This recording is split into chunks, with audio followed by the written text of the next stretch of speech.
ICC champions trophy 2025 టోర్నమెంట్లో ఆస్ట్రేలియాను ముందుండి నడిపించడానికి తాను సిద్ధంగా ఉన్నట్లు స్టీవ్ స్మిత్ ప్రకటించాడు.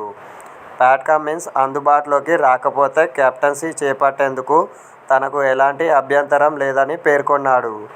కాగా ఫిబ్రవరి 19 నుంచి పాకిస్థాన్, దుబాయ్ వేదికలుగా ఛాంపియన్స్ ట్రోఫీ ఆరంభం కానున్న విషయం తెలిసిందే.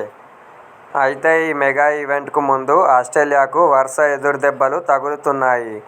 ఇప్పటికే స్టార్ పేసర్ జోష్ హాజిల్వుడ్తో పాటు ఆల్రౌండర్ మిచెల్ మార్ష్ కూడా గాయాల బారిన పడగా, కెప్టెన్ కమిన్స్ కూడా చీలమండ నొప్పితో బాధపడుతున్నాడు. ఈ క్రమంలో ఈ ముగ్గురు ఐసీసీ టోర్నీకి అందుబాటులో ఉండే పరిస్థితి కనిపించడం లేదు. ఈ విషయాన్ని Australia head coach Andrew McDonald స్వయంగా ధృవీకరించాడు.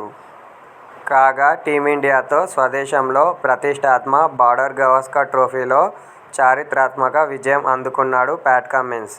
10 ఏళ్ల తర్వాత ఈ సిరీస్ గెలిచి తన కెప్టెన్సీ రికార్డులతో ప్రత్యేకమైన పేజీని లిఖించుకున్నాడు.